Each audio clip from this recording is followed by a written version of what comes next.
Bismillahirrahmanirrahim. Assalamualaikum warahmatullahi wabarakatuh. Alhamdulillah Billahilladzi hadana lihadza wa ma kunna linahtadiya laula an hadanallah. Subhanaka la ilma lana illa ma 'allamtana innaka antal alimul hakim. Rabbi shrah li sadri wa yassir li amri wahlul 'uqdatam min lisani yafqahu qawli.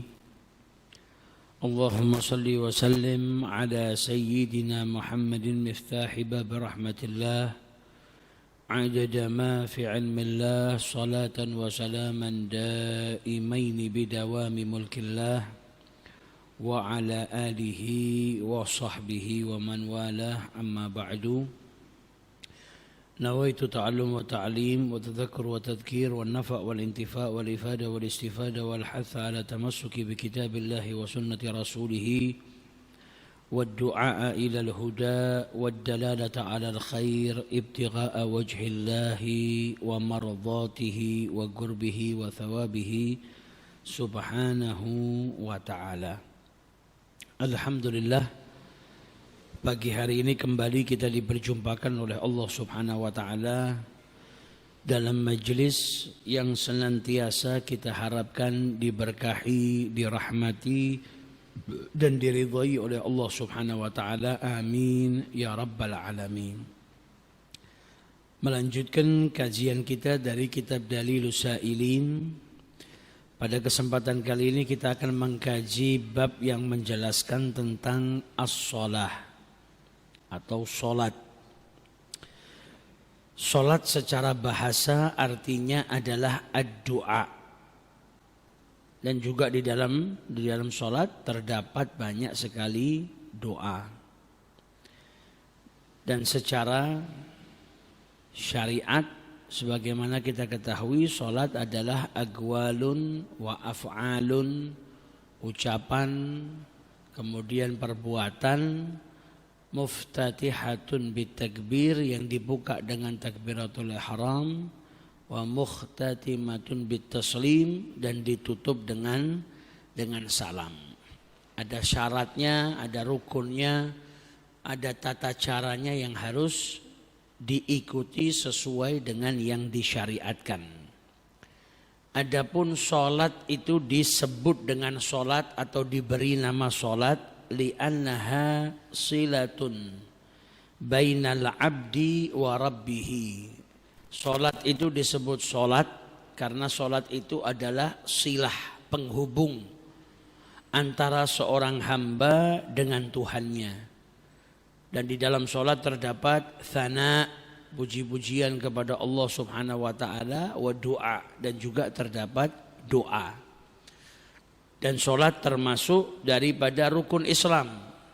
Setelah mengucapkan dua kalimat syahadat, maka rukun Islam yang kedua adalah mendirikan sholat.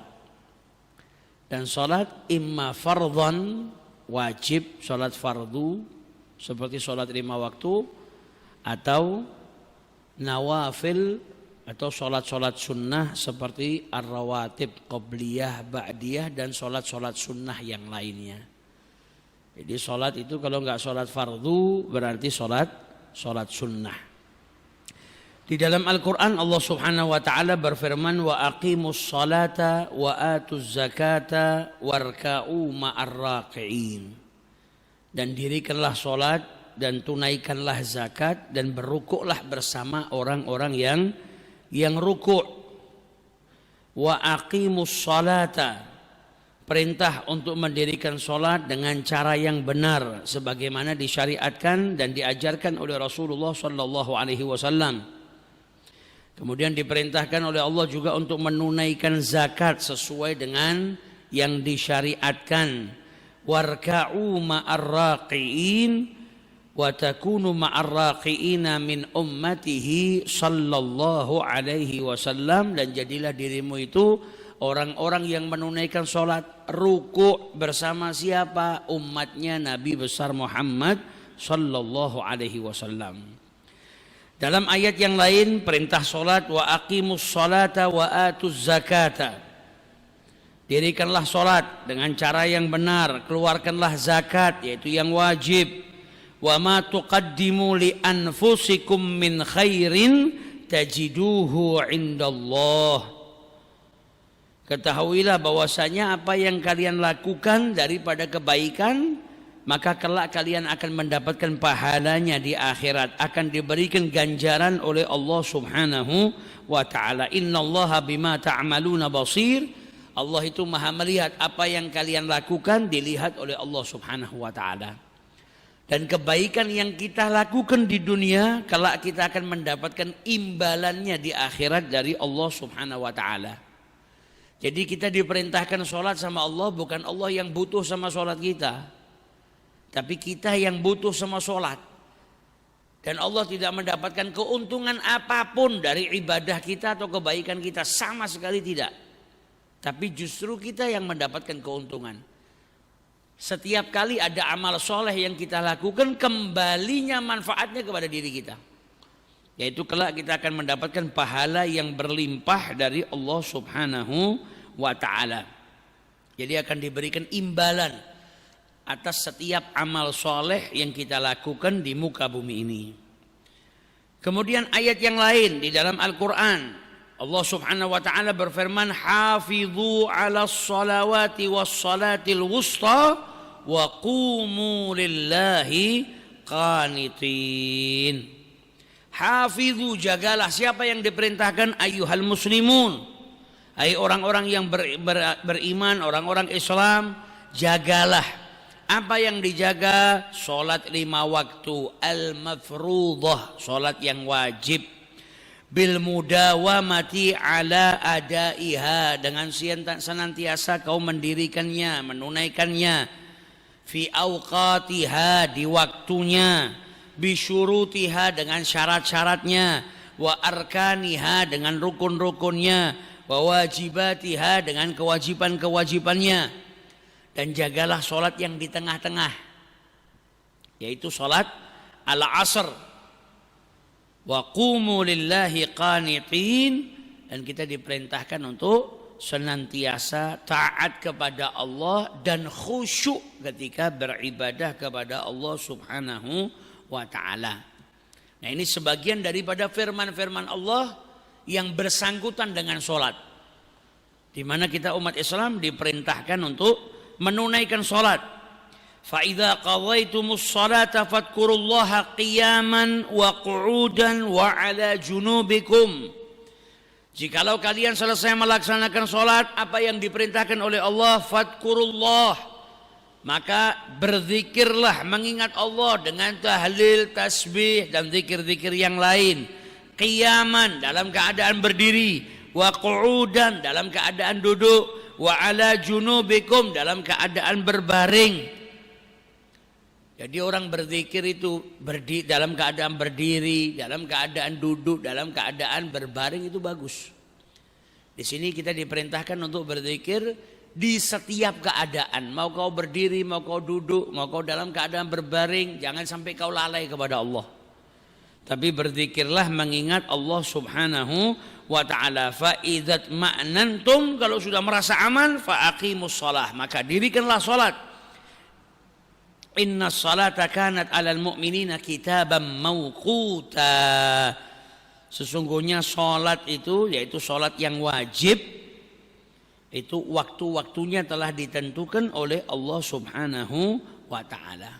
Salat itu kewajiban, dan wajibnya salat itu waktunya telah ditentukan oleh Allah Subhanahu wa ta'ala.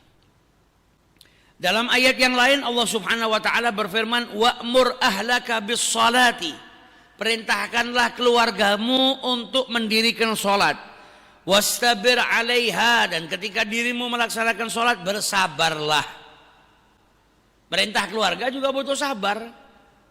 Jangan sampai kau malas, jangan sampai kau enggak merintahkan keluargamu untuk apa? Untuk mendirikan salat. Karena kita diperintahkan oleh Allah Subhanahu wa ta'ala untuk jaga diri kita dan keluarga kita dari apa? Dari siksa nerakanya Allah Subhanahu wa ta'ala. Qu anfusakum wa ahlikum nara. Jangan sampai kita menjerumuskan diri kita ataupun keluarga kita kepada siksa nerakanya Allah Ta'ala. Maka kalau kita punya keluarga, perintahkan mereka untuk sholat. Anak kita, istri kita yang menjadi tanggung jawab kita, perintahkan mereka untuk mendirikan sholat. Wastabir 'alaiha la nas'aluka rizqa. Allah enggak minta kepada kita rezeki. Justru Allah Subhanahu wa taala yang memberikan rezeki kepada kita. Nahnu narzuquka wal 'aqibatu littaqwa. Yang artinya nahnu natakaffalu birizqik. Allah yang jamin rezekinya makhluknya. Wal 'aqibatu al mahmudah. Sesuatu yang baik, al-aqibah di dunia dan juga di akhirat itu untuk orang-orang yang bertakwa kepada Allah, yang takut kepada Allah dengan mengerjakan apa yang diperintahkan oleh Allah dan menjauhi larangannya Allah Subhanahu wa taala. Jadi penghujungnya atau imbalannya akan mendapatkan kebaikan daripada Allah Subhanahu wa taala. Dalam ayat yang lain Allah juga berfirman, qad aflahal mu'minun. Orang-orang beriman dikatakan sama Allah sebagai orang-orang yang faz, orang-orang yang beruntung. Siapa yang dimaksud orang-orang beriman yang beruntung tadi? Alladzina hum fi salatihim khashi'un. Mereka yang di dalam sholatnya khusyuk, hatinya kosong daripada selain Allah. Konsentrasinya ke Allah, khusyuk, dan anggota tubuhnya itu diam, tidak banyak bergerak. Mereka orang-orang yang beruntung yang ketika mendirikan sholat dalam keadaan khusyuk. Nah, dulu minuman keras itu nggak langsung diharamkan, turunnya itu bertahap. Karena dulu bangsa Arab kebiasaannya minum arak. Kemudian turun perintah dari Allah Ta'ala, jangan dekati sholat dan kalian dalam keadaan mabuk. La taqrabus sholata wa antum sukara. Sehingga kalian bisa mengetahui apa yang kalian ucapkan. Kalau mabuk gak sadar apa yang diucapkan, gak paham.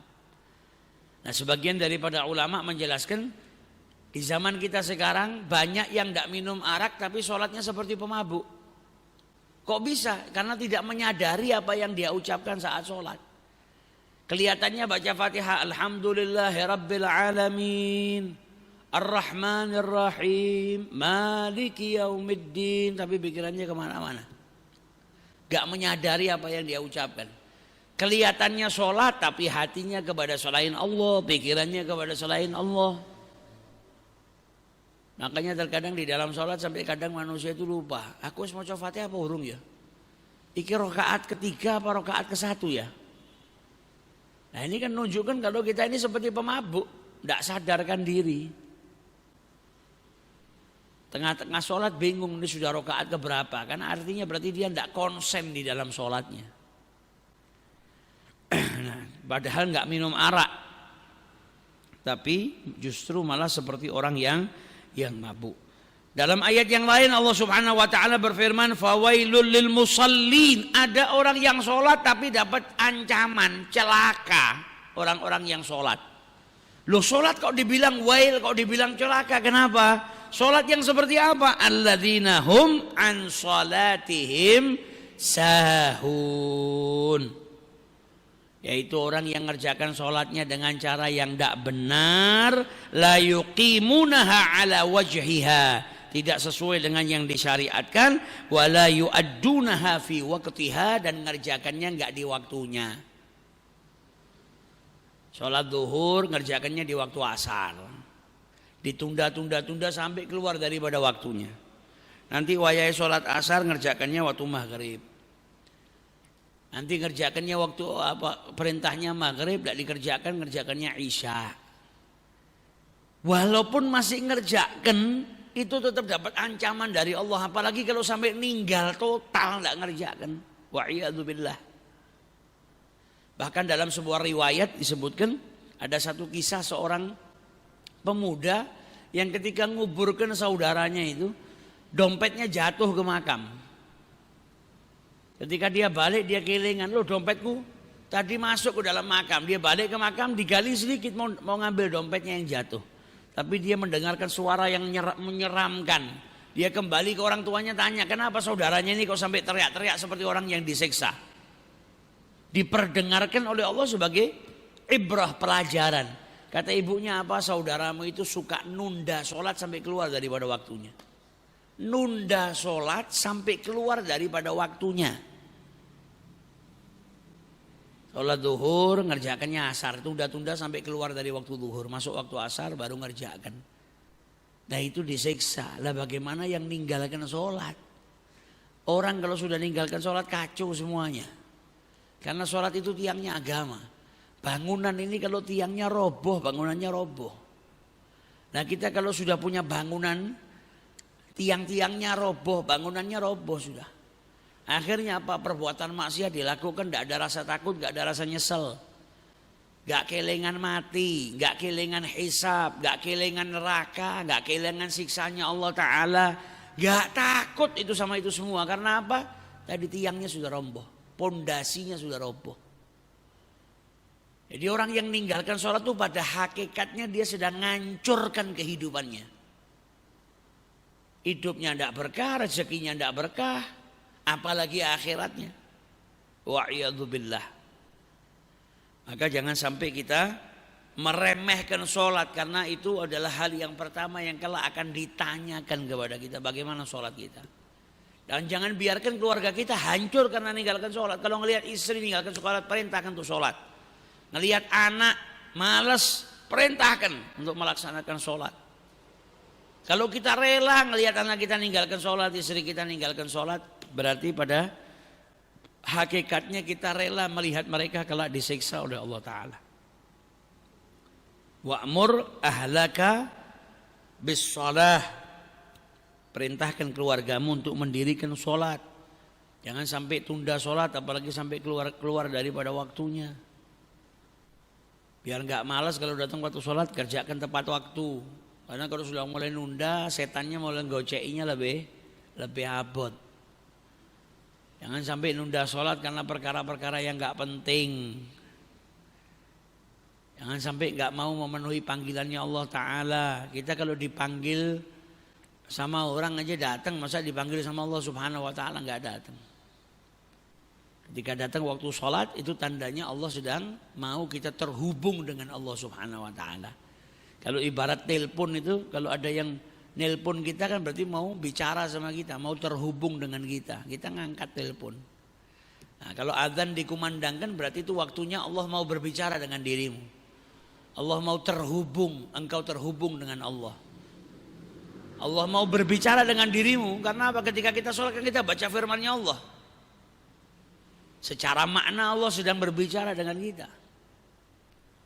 Allah mau kita masuk ke dalam rahmatnya Allah Subhanahu Wa Ta'ala dengan mendirikan apa yang diperintahkan oleh Allah Subhanahu Wa Ta'ala. Nah ini sebagian daripada ayat-ayat Al-Quran yang menjelaskan tentang sholat.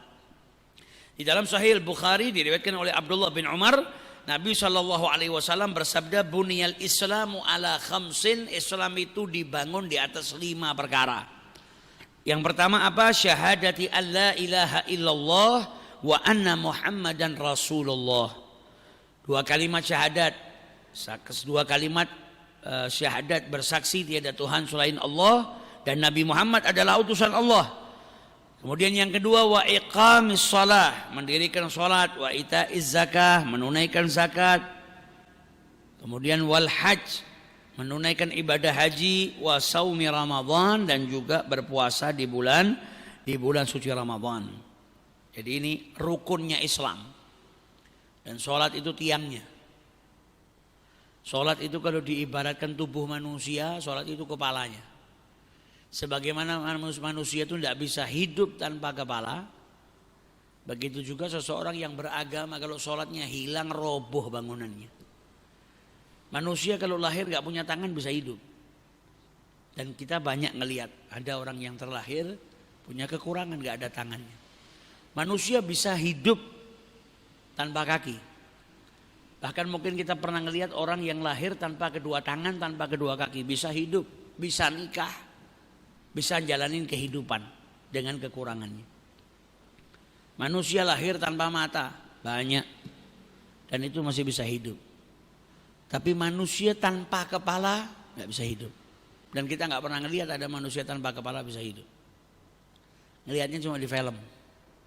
Kalau di kehidupan nyata nggak ada. Nah itu ibarat, kalau sholat itu ibarat di tubuh manusia itu ibarat kepalanya. Kalau kepalanya sudah hilang manusia nggak bisa hidup. Nah kalau sholatnya seseorang sudah ditinggalkan hancur semuanya. Jadi jangan sampai meninggalkan sholat. Dan diriwayatkan oleh Abdullah ibnu Mas'ud, sa'altu Nabiyya sallallahu alaihi wasallam. Kata Abdullah ibnu Mas'ud, saya pernah bertanya kepada Rasulullah, ayyul amali ahabbu ilallah, amal apa yang paling dicintai oleh Allah. Jadi para sahabatnya Rasul ini luar biasa. Mereka banyak bertanya kepada Rasulullah tentang amalan-amalan yang bisa mendekatkan diri mereka kepada Allah agar mereka dapat ridhonya Allah subhanahu wa ta'ala. Tujuannya apa? Supaya semakin baik. Dan jawabannya Nabi Muhammad SAW, takhtalifu biikhtilafi ashkhasihim wa ahwalihim. Setiap kali ada sahabat yang bertanya, jawabannya Nabi berbeda sesuai dengan orang yang bertanya dan dengan keadaan mereka, supaya mereka itu mendapatkan manfaat lebih banyak. Abdullah ibnu Mas'ud pernah bertanya kepada Rasulullah tentang amalan yang paling afdol atau yang paling dicintai oleh Allah. Yang pertama dijawab oleh Rasulullah, as-salatu ala waktiha, sholat tepat pada waktunya, gak nunda-nunda. Datang waktunya sholat, bergegas untuk mendirikan sholat. Jadi dalam hadis ini ada haf, ya, anjuran alal isra'i ila sholah, bergegas untuk menunaikan sholat. Tidak kasalan atau tidak malas atau menunda-nunda sholat. Karena ketika seseorang itu mendahulukan datang waktu sholat, bergegas untuk menunaikan sholat, itu berarti ada perhatian, ada kecintaan kepada sholat, menunjukkan hirs, perhatiannya kepada sholat. Kemudian yang kedua kata Rasulullah SAW, thuma'ai, dia tanya lagi, apa lagi ya Rasulullah? Kata Nabi Muhammad, birrul walidain, berbakti kepada kedua orang tua. Nah karena yang bertanya Abdullah ibnu Mas'ud, sahabatnya masih punya orang tua. Nah di sini makanya dijelaskan oleh para ulama, Nabi itu jawab sesuai dengan orangnya yang bertanya, sesuai dengan keadaannya, supaya apa, yang bertanya itu mendapatkan manfaat lebih besar, lebih banyak. Abdullah ibnu Mas'ud punya orang tua, maka Nabi kemudian menjelaskan al-birrul walidain. Kemudian yang ketiga, al-jihadu fi sabilillah, berjihad atau berjuang di jalan Allah subhanahu wa ta'ala. Yang pertama apa? As-salatu ala waktiha, sholat tepat pada waktunya. Berarti jenengan itu kalau menunaikan sholat tepat pada waktunya, bergegas datang waktu sholat langsung menunaikan sholat, itu akan mendapatkan apa? Mendapatkan kecintaan dari Allah Ta'ala. Karena ini merupakan amal yang dicintai oleh Allah. Kalau sudah amal yang dicintai oleh Allah kita kerjakan, berarti kita akan mendapatkan apa? Kecintaan dari Allah Subhanahu wa taala.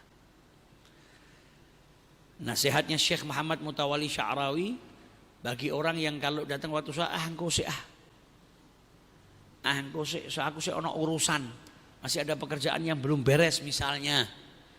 Kata beliau, katakan kepada diri kita sendiri yang suka nunda-nunda karena masih ada sesuatu yang kita kerjakan, pekerjaan yang kau lakukan, hajatmu itu semua berada dalam genggamannya Allah.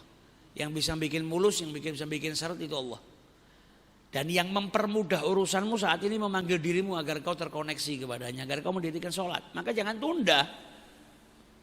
Justru ketika engkau bergegas memenuhi panggilan Allah Ta'ala, masalahmu semua bisa diselesaikan sama Allah Ta'ala.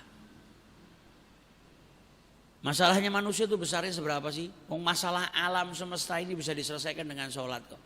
Bumi ini kalau sudah kering, gak ada yang tumbuh, hujan gak turun, yang dilakukan sama manusia apa? Sholat istisqa, minta sama Allah diturunkan hujan. Habis istisqa turun hujan. Ini masalah alam. Menyelesaikannya dengan apa? Sholat, minta sama Allah diturunkan hujan. Apalagi masalah kita yang lebih kecil daripada masalah itu. Maka sebisa mungkin jangan pernah tinggalkan sholat, dan sebisa mungkin jangan pernah tunda waktu sholat. Kalau kita memang bisa melakukannya tepat waktu, lakukan tepat waktu. Lain halnya kalau memang orang terikat dengan pekerjaan, dia jam istirahatnya jam 1 siang sehingga nggak bisa sholat tepat pada waktunya. Ya sudah, begitu jam istirahat yang pertama kali dia lakukan apa? Jangan makan dulu, jangan nongkrong dulu, sholat dulu. Jadi ketika seseorang mendahulukan sholat tepat pada waktunya, itu termasuk amalan yang paling dicintai oleh Allah. Yang artinya kalau kita melakukan amalan yang dicintai oleh Allah, kita akan mendapatkan kecintaan dari Allah Subhanahu wa taala. Berjuang. Kita itu yang di sini yang pernah nikah kan dulu pernah senang sama perempuan. Apa terus cuma nunggoni di rumah tiba-tiba itu perempuan yang kita senangi jadi istri kita? Kan enggak. Ada perjuangan. Ya datangi wong tuwane, ya njaluk, ya punya persiapan kerja dulu buat minang, buat ngelamar. Kemudian ada perjuangan bagaimana istri saya ini untuk mencintai saya. Nah kita pengen dapatkan cintanya Allah tapi tidak ada perjuangan. Lucu. Sama manusia aja kita berjuang untuk mendapatkan cintanya. Masuk sama Allah meh tengak-tengok tok terus dicintai, ya tidak bisa. Harus ada perjuangan. Nah amal-amal yang seperti ini kalau kita lakukan, insya Allah bisa menjadikan kita dicintai oleh Allah Subhanahu wa ta'ala. Kemudian dalam hadis yang lain diriwayatkan oleh Abi Hurairah, annahu sami'a Rasulullah sallallahu alaihi wasallam yaqul, ara'aitum law anna nahran bi babi ahadikum yaghtasilu fihi kulla yawmin khamsan ma taqulu dzalika yubqiya min darnihi, qalu la yubqi min darnihi syai'a, qala fadzalika mithlu shalawatil khamsi yamhullahu bihil khataya. Nabi tanya, kalau di depan rumah kalian ada sungai, kemudian depan pintu kalian ada sungai, kemudian mandi di sungai itu kalian sehari sebanyak 5 kali. Kira-kira orang yang jebur nyemplung ke sungai sehari 5 kali, kira-kira masih tersisa kotoran di tubuhnya apa enggak? Walaupun jenengan main tidur-tiduran di beletok sekalipun, kalau sedino renang di sungai peng 5, ya tidak tersisa kotoran di tubuhnya. Kata Nabi Muhammad begitu juga dengan sholat. Sebagaimana tubuh itu kalau orang renang di sungai sehari 5 kali enggak tersisa kotoran di tubuhnya, sholat juga menjadikan apa? Dosa-dosanya manusia, kotoran-kotoran manusia tadi diampuni oleh Allah Subhanahu wa ta'ala. Tapi dosa di sini dosa kecil. Kalau dosa besar, cara mau dapat ampunannya tetap dengan bertaubat. Taubatan nasuha.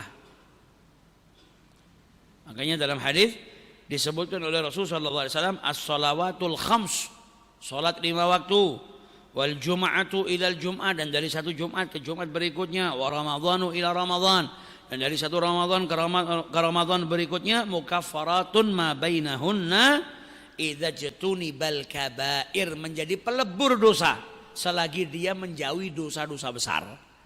Salat subuh, habis salat subuh masuk salat zuhur, jenengan salat zuhur. Kalau di antara subuh sama zuhur tadi ada dosa kecil yang tidak sengaja dilakukan, diampuni dosanya. Ketika salat zuhur diampuni. Setelah zuhur tidak sengaja lagi melakukan dosa kecil lagi. Masuk waktu asar dia salat asar, di antara zuhur sampai asar tadi kalau ada perbuatan dosa diampuni sama Allah Ta'ala. Selagi ninggalkan perbuatan dosa besar, maka salat itu menjadi mukaffarat, ya, menjadi mukaffirat atau pelebur daripada dosa-dosanya. Maka sholat itu untung, sudah kita sholat memenuhi perintahnya Allah dapat pahala, di akhirat kita bahagia. Sudah gitu sholat ngampuni dosa-dosa kita. Lah kalau orang sudah dikasih kesempatan untuk dapatkan ampunan dengan amal soleh, dengan bertaubat, dia tidak taubat, tidak beramal soleh, itu namanya tidak butuh ampunan. Nah andai saja satu hari dia ninggalkan perbuatan dosa besar, jaga supaya tidak melakukan dosa kecil, tapi setiap kali terjerumus ke dalam dosa kecil ada sholat yang dia lakukan, maka insya Allah nggak ngelewatin satu hari kecuali buku amalnya bersih. Karena apa? Tidak sengaja sampai melakukan dosa kecil, setelah itu ada waktu sholat, dia sholat, diampuni dosanya. Makanya Nabi mengatakan apa? Kalau di depan pintu rumah kalian ada sungai, kalian sehari mandi 5 kali. Gak usah 5 kali, 3 kali aja selesai. Ini 5 kali. Begitu juga dengan sholat 5 waktu. Nah, itu menghapus daripada dosa-dosa kecil yang dilakukan oleh manusia. Diriwayatkan oleh Ibnu Mas'ud radhiyallahu taala anhu, anna rajulan asaba min imra'atin qublah. Jadi dulu ada satu orang yang tidak sengaja terdorong dengan hawa nafsunya sampai akhirnya mencium seorang wanita. Tapi langsung sadar, lari ke Rasulullah, nangis, minta dibimbing sama Nabi supaya dapat ampunan dari Allah Ta'ala. Maka turun firman Allah, wa aqimis salata tarafan nahar wa zulfan minal lail. Disuruh dirikan salat subuh, zuhur, asar, maghrib, isya.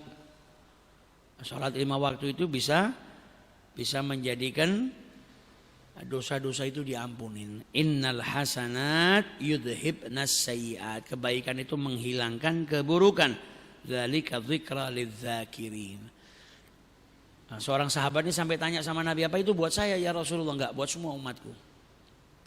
Jadi setiap amal soleh yang dilakukan sama manusia, seperti sholat tadi, bisa menghapus dosa kecilnya. Tapi ini jangan dibikin dalil ya. Aku tak ngambungi wong wedok sing mlaku nang dalan terus mari ngono tak sholat. Nah, kalau dibuat mainan perbuatan dosa disengaja diperbuat mainan, nanti malah bareng ngambung durung sholat terus mati. Wah, repot kan. Akhirnya matinya belum dalam keadaan bertobat, belum diampuni. Ya, dosa, perbuatan dosa jangan dibuat main-main. Nah, cuma di sini menyebutkan, mengajarkan kepada kita kalau sholat dan amal soleh itu bisa menghilangkan perbuatan dosa, yaitu dosa-dosa yang kecil. Dengan kita beramal soleh, diampuni dosa-dosa kita oleh Allah Subhanahu wa Ta'ala.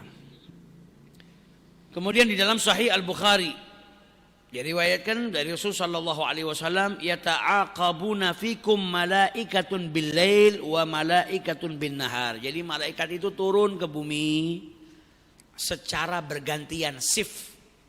Ada yang turunnya shift malam, kemudian pagi balik. Ada yang turunnya pagi, diambil shift pagi, nanti kalau malam balik. Wa yajtami'una fi salatil fajri wa salatil asri. Dan para malaikat tadi yang shift-shiftan itu kumpulnya di salat subuh dan juga di salat asar. Jadi salat subuh kumpul, malaikat yang 2 shift ini dua-duanya kumpul. Nanti setelah salat subuh yang shift malam tadi kembali. Yang turun sebelum salat subuh ada di sini. Nanti salat asar kumpul lagi, yang turun sama yang ada di situ kumpul lagi di salat asar. Nah, yang tadi subuh turun, waktu shiftnya di sini, setelah sholat asar dia kembali. Yang baru turun tadi, dia shiftnya sampai subuh. Jadi secara bergantian malaikat itu turun ke muka bumi ini. Tsumma ya'rujul ladzina batu fikum, yang bermalam, kemudian di waktu subuh kembali. Fayas'aluhum wa huwa a'lamu bihim. Kemudian ditanya sama Allah para malaikat itu, dan Allah Maha mengetahui. Pertanyaannya Allah pelajaran bagi kita. Kaifa taraktum ibadi, bagaimana kalian itu meninggalkan hamba-hambaku? Fayaqulun, maka para malaikat menjawab, taraknahum wa hum yusallun, kami tinggalkan mereka dan mereka sedang melaksanakan salat. Wa atainahum, dan kami datang kepada mereka, wa hum yusallun, dan mereka dalam keadaan salat. Yang datang di waktu subuh dapatin hambanya Allah sedang sholat. Yang kembali di waktu subuh dia dapatin sedang sholat. Yang datang di waktu asar kemudian sholat. Yang kembali setelah melaksanakan sholat asar, mereka meninggalkan umatnya Nabi Muhammad dalam keadaan setelah melaksanakan sholat. Jadi ini malaikat datang secara bergantian dan berkumpulnya di waktu subuh. dan juga berkumpulnya di waktu asar. Dan di dalam hadis ini ada fadhail ya, ada keutamaan dalam sholat subuh sama sholat asar. Karena malaikat tadi kumpulnya di waktu itu, kembalinya juga di waktu itu. Ini menunjukkan di dalam sholat 5 waktu ini ada apa? Ada keutamaan di dalam 2 waktu ini, yaitu sholat subuh dan juga sholat asar. Dan kalau dipikir-pikir yang paling angel, subuh seenak-enak turu kon tangi. Asar kadang orang masih asik sama pekerjaannya atau kesel mulih kerja, biasanya lebih berat. Kalau maghrib kan gelem ora gelem mesti sholat, nek ora ketemu wong omah isin. Kalau asar biasanya orang mau celintutan ndak sholat tuh malah ndak ketemu, makanya gangguannya lebih besar. Dan itu merupakan waktu-waktu yang penuh dengan fadilah, ada keutamaannya karena lebih susah. Apalagi waktu subuh. Jadi orang mau ngistiqomahi sholat subuh di masjid itu paling angel. Tapi kalau orang sudah punya niat dan lain sebagainya, insya Allah diberikan bantuan sama Allah Ta'ala. Dipersiapkan. Kalau ingin sholat subuh tepat waktu, apa meneh sholat nang masjid, ya turunnya aja kepengen. Kemudian jangan terlalu warek malamnya. Ada kiat-kiatnya lah yang dia persiapkan, pasang alarm, ada usaha. Kalau cuma pengen-pengen tok tapi tidak disertai sama usaha, ya lucu. Itu namanya cuma pura-pura pengen. Jadi di kedua waktu ini ada afdhaliyah. Sampai para malaikat itu bergantian datang dan kembali di 2 waktu tersebut. Kemudian diriwayatkan oleh Jarir bin Abdullah, kunna 'inda Nabi sallallahu alaihi wasallam fa nadhara ila al-qamar lailatan, yakni al-badra. Suatu hari kami pernah bersama dengan Rasulullah, kemudian beliau melihat ke bulan, dan saat itu bulan purnama. Dan kemudian Nabi Muhammad bersabda, innakum satarawna rabbakum kama tarawna hadzal qamar. Kalian, kata Rasulullah, kelak akan melihat Tuhan kalian sebagaimana kalian melihat bulan ini. La tudammuna fi ru'yatihi, enggak ada halangan, enggak ada awan yang nutup. Bulan purnama itu kan jelas. Tidak ada yang menghalangi. Enggak dempet-dempetan, ya, enggak sek-sekan. Kalian akan melihat Tuhan kalian jelas. La tudammuna fi ru'yatihi. Tapi syaratnya apa? Jangan tinggalkan sholat qabla tulu'i syamsi, yaitu sholat subuh, wa qabla ghurubiha, dan sebelum terbenamnya matahari, yaitu sholatul asar. Apa 2 itu aja sholatnya? Ya enggak, sholat 5 waktu tetap harus dikerjakan semua. Tapi di 2 ini kalau disebut lagi berarti ada apa? Ada kekhususan, ada afdholiyah. Yang kalau enggak ninggalkan, senantiasa ngelakukan, dapat imbalannya apa? Kelak dia bisa melihat Allah Subhanahu wa ta'ala. Jangan sampai kalian kalah. Subuh, asar jangan sampai ditinggalkan. Dan kerjakan sholat sebisa mungkin berjamaah. Karena di dalam hadis Rasulullah SAW bersabda, sholatul jama'ati tafdhulu sholatal fadhi bisab'in wa ishrina darajah. Sholat jamaah itu lebih mulia daripada sholat munfarid, daripada sholat sendiri 27 derajat. Enggak usah bicara derajat, kalau dinominalkan saja. Misalnya pahala itu berupa uang, jenengan sholat sendiri dapat 5.000, jenengan nek sholat jamaah dapat 27 kali lipatnya misalnya.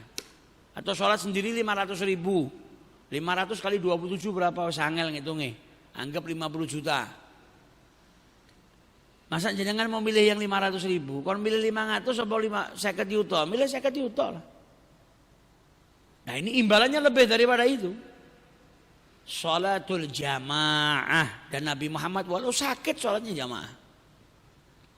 Sakit di penghujung usianya, sholatnya jamaah. Nah kita nanti nyesel kalau sampai di akhirat nanti ngelihat amalnya manusia yang sholat jamaah, ternyata sholat jamaah dapatnya seperti ini. Kita kalau tidak pernah melaksanakan sholat jamaah, saling meninggalkan, yang ada nanti kita akan nyesel. Nah mumpung belum nyesel, paksakan diri kita untuk sholat jamaah. Kalau belum bisa di masjid, minimal di rumah sholatnya jamaah. Wah aku nek soli nang masjid sedurung iso nek 5 waktu. Kalau di masjid saya bisanya maghrib sama isya tok, ya wis subuh, zuhur, asar, jenengan di pasar, di kantor, di pabrik, di rumah usahakan sholatnya jamaah. Ajak istri, ajak anak, ajak teman kan bisa. Melaksanakan sholat secara berjamaah. Jamaahnya semakin banyak, pahalanya lebih besar. Makanya dikatakan sama para ulama, loh kok ada hadis yang riwayatnya 25, ada yang riwayatnya 27 nih bagaimana? Itu berbeda-beda sesuai dengan orangnya dan keadaannya, sesuai dengan kadar khusyuknya.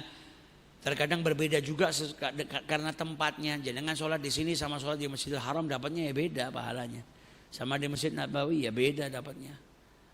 Yakhtalifu bi ikhtilafil ahwal wal ashkhas, khusyuk. Semakin khusyuk, semakin banyak jamaahnya semakin mulia. Makanya diibaratkan orang kalau sholat sendiri itu kayak air yang sedikit kurang dari 2 kullah. Air yang kurang dari 2 kullah itu kalau kejatuhan najis, walaupun tidak berubah warnanya, nggak berubah rasanya, nggak berubah baunya, keneng najis jadi mutan najis.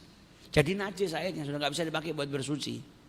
Tapi kalau air yang sedikit tadi yang kena najasah tadi, yang sedikit tadi tiba-tiba dicemplung ke air laut, ya jadi suci sudah. Nah sholat jamaah jenengan tuh seperti yang sidik tadi kena najis. Mungkin sholatnya nggak khusyuk, nek sholat mikir kemana-mana. Ibarat air yang kurang dari 2 kullah kena najis. Masuk ke masjid sholat bareng rombongan yang banyak, seperti air yang sedikit tadi dimasukkan ke dalam sungai atau dalam ke laut, maka air jadi suci. Dan tidak bisa air yang sedikit ini ngerusak air yang banyak, tidak bisa. Air misalnya kolam renang besar rusak pakai air yang semangkok cilik tidak bisa. Yang ada yang semangkok cilik tadi yang rusak jadi baik. Nah itu manfaatnya kalau kita melaksanakan sholat secara berjamaah. Dan dalam hadis yang lain diriwayatkan oleh Buraidah, Nabi SAW bersabda, "Basyiril masyaina fi dhulami ilal masajid." Diberikan kabar gembira bagi mereka yang berjalan di waktu petang menuju ke masjid bin nurit tammi yaumal qiyamah, dengan cahaya yang sempurna di hari kiamat.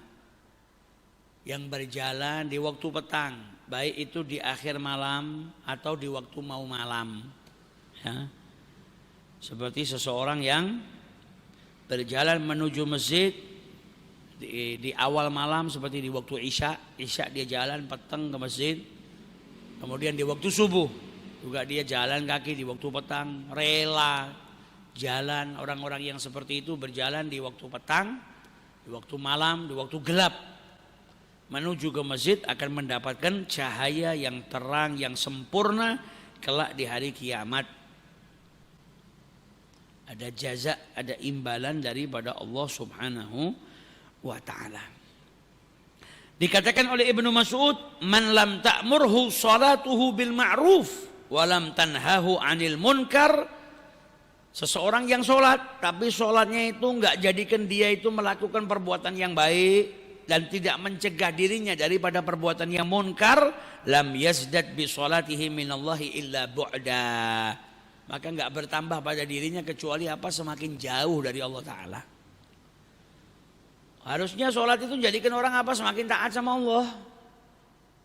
Harusnya sholat itu malah mencegah dirinya daripada perbuatan keji dan munkar. Lah kalau sholat tapi enggak terdorong untuk melakukan kebaikan, enggak tambah taat, dan sholatnya enggak mencegah dirinya daripada perbuatan munkar, berarti dia enggak bertambah apapun kecuali apa? Semakin jauh dari Allah Subhanahu wa ta'ala. Dan dikatakan oleh Ibnu Mas'ud, "Man sami al-munadiya falam yujib." Siapa yang mendengar seruan azan dan dia tidak memenuhi panggilan Allah Ta'ala, lam yurid bihi khairan. Berarti dia tidak menginginkan kebaikan. Wa'iyadzubillah. Jadi kalau sholat berusaha sholatnya benar, yang khusyuk. Supaya apa? Yang benar supaya sholatnya mencegah dirinya daripada perbuatan keji dan munkar. Dan walaupun orang sholat setelah itu masih maksiat, oh berarti sholatnya mayanfa. Tidak bisa. Sholat itu perintah kok. Kau diperintahkan untuk sholat. Pertama mungkin kau masih belum bisa tercegah daripada perbuatan keji, tapi lakukan terus. Lama kelamaan sholatmu semakin baik, semakin baik, semakin baik, dan engkau akan tercegah daripada perbuatan keji dan munkar. Kalau malah ninggalin ya akhirnya tambah kacau. Tambah tidak ada sesuatu yang mencegah dirinya daripada perbuatan keji dan munkar. Salman Al-Farisi radhiyallahu taala anhu beliau berkata, as-sholatu mikyal, salat itu ibarat timbangan. Faman waffa, siapa yang menunaikannya, ufiyalahu, maka dia akan mendapatkan sesuatu yang setara. Ibaratnya dia jujur. Kalau dia sholat, maka dia jujur dengan timbangannya. Tapi kalau orang sama timbangan gak jujur, dikasih pemberat, dikurangin. Ingat apa firman Allah? Wailun lil mutaffifin. Orang yang main-main sama timbangan, curang, dapat ancaman dari Allah Ta'ala. Jadi sholat itu ibarat timbangan. Jangan sampai kita curang. Jangan sampai kita bermain-main dengan sholat. Dan dikatakan oleh Imam Hasan Al-Basri, kullu sholatin la yahduru fiha al-qalbu, setiap sholat yang orang itu sholatnya itu hatinya enggak hadir, fahiya ilal uqubati asra, maka dia hanya mempercepat kepada hukuman saja. Kalau hatinya enggak hadir. Jadi hati-hati. Jangan sampai kita sholat hati kita kemana-mana. Jangan sampai kita sholat hati kita mikirin sesuatu yang selain Allah Ta'ala. Jangan sampai kita sholat tidak konsentrasi, atau pikiran kita justru malah bermaksiat, wa'iyadzubillah. Orang doa saja kalau enggak khusyuk ke Allah Ta'ala, pikirannya ke yang lain saja, jadikan doanya enggak diijabahi sama Allah Ta'ala, apalagi kalau sholat. Jangan sampai kita sholat dan pikiran kita kemana-mana.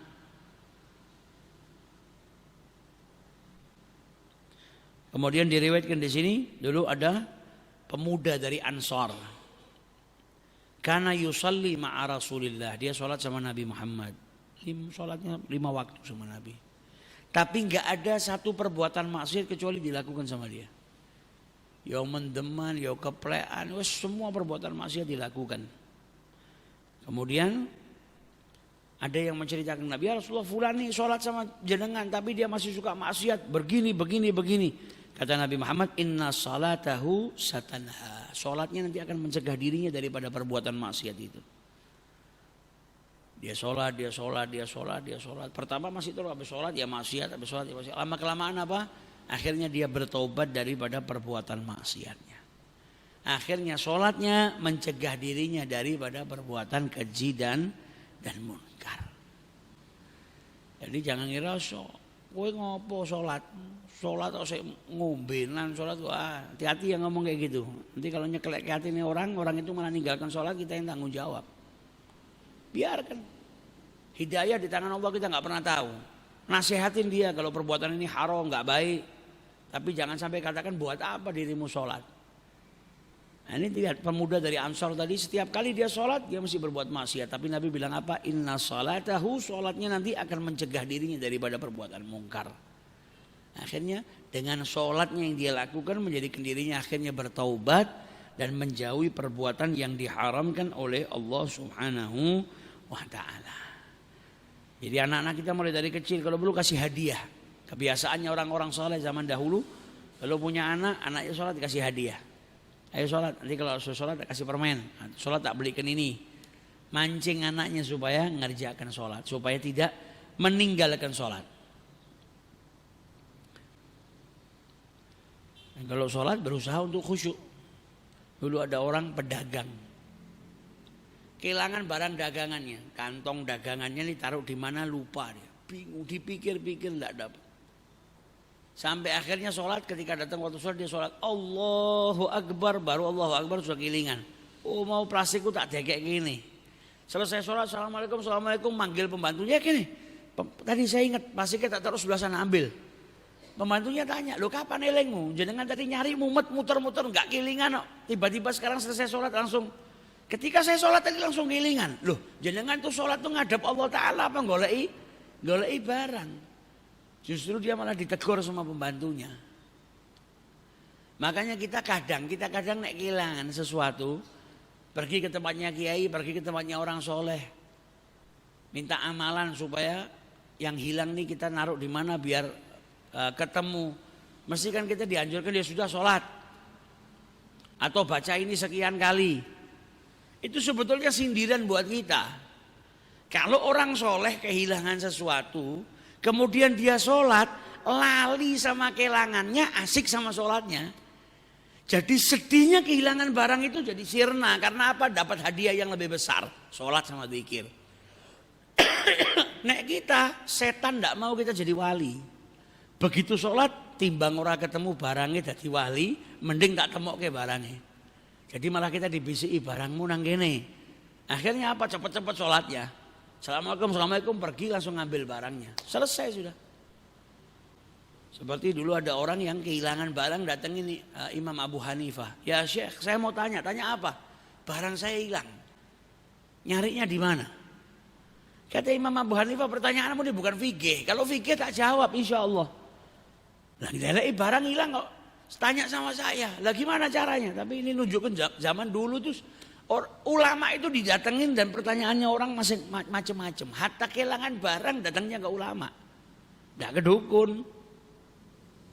Makanya sama Imam Abu Hanifah bilang apa sudah nanti kalau engkau bangun malam sholat yang ngakeh. Insya Allah barangmu ketemu. Pagi datang ya Abu Hanifah matur suwun. Terima kasih dia sama Abu Hanifah. Kenapa? Barangnya ketemu. Oh iya. Ya barangnya itu. Begitu saya sholat baru 2 rakaat. Allahu Akbar kelingan. Langsung ketemu. Sama Imam Abu Hanifah ditanya terus mbok lanjutkan sholatmu sampai subuh. Lah mboten. Lah pun kepanggih kamu ketemu. Ya sudah saya habis itu tidur lagi. Paling tidak lanjutkan sholatmu sebagai bentuk syukurmu kepada Allah karena barangmu ketemu. Minimal alasannya jadi kenapa kau bersyukur kepada Allah barangmu udah hilang. Makanya kita kalau kehilangan barang baru baca la ilaha illallah. Langsung hilang sudah.